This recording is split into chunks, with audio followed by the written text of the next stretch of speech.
We're out here having a look at my little trio of American pawpaws.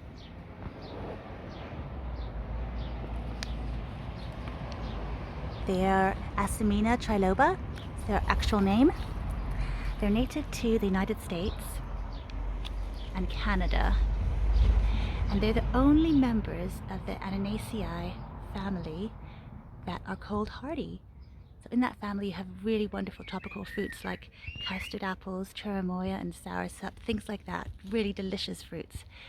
And then these ones are just completely fine in cold weather. I planted them last year, as I said, and we had the coldest winter. It went down to -8, and they're totally fine.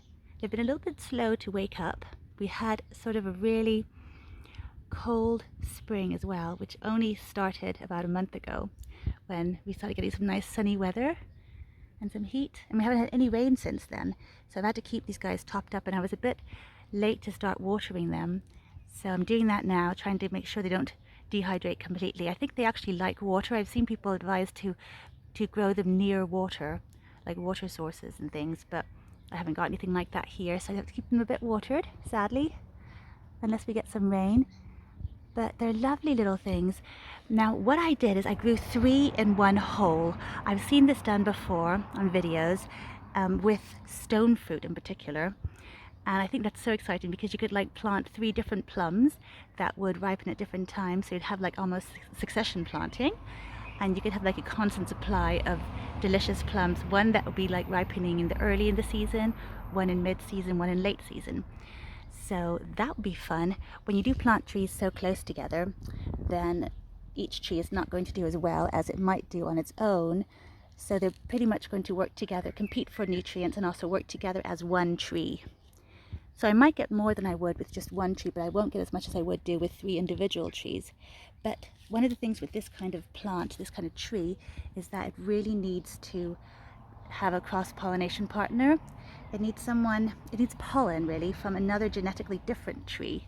So if you were lucky enough to get a named cultivar, that would be like one that's been grafted, then you need to get 2 different named ones. Otherwise you have 2 different clones that are both the same, they're both genetically identical, then they wouldn't be able to cross-pollinate anyhow. But with these ones, here in England it's a little bit more tricky to get interesting trees, like trees that haven't been grown. Here in the UK, we have some problems with transporting trees from different parts of Europe and things because, well, since Brexit, just some difficulties trying to get that all set up again, I suppose. I'm hoping that it will ease up and get easier in the next few years. But at the moment, I couldn't find any of these pawpaws that were like any named cultivars. There's so many exciting ones. I've seen some videos online from like pawpaw festivals in America, and there are all these pawpaw tastings, and you see them just raving about how you got some with like coconut flavors, some with pineapple, mango, banana flavors, vanilla flavors. It just sounds like wonderful. But the only ones I could get here are ones that are grown from seed, and they're doing quite well. But when you grow from seed, it's really pot luck as to whether or not you're going to get some with like huge seeds inside them and very little fruit pulp. So that remains to be seen. If I get some fruit, I'll just have to be thankful for what I get. And excitingly enough, we do have one beautiful flower. They're interesting flowers too. They start off as female, and then they slowly develop into male. And so if I had some other flowers, which I don't, so I won't get any fruit this year, if I had some flowers on another tree, I could take this one now, which is male at the moment, and should be full of pollen. So I could take the pollen from this beautiful flower and transfer it onto other flowers that would still be female, and that's how we would get some fruit. So hopefully in the years to come, more than one of these trees will flower, and I can get some really delicious fruits.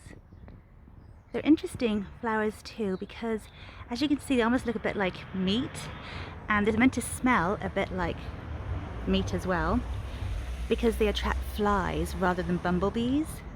So they haven't got one of those beautiful floral scents. They just actually smell of almost rotting meat, they say, and that will attract the right kind of pollinators, which I find really interesting.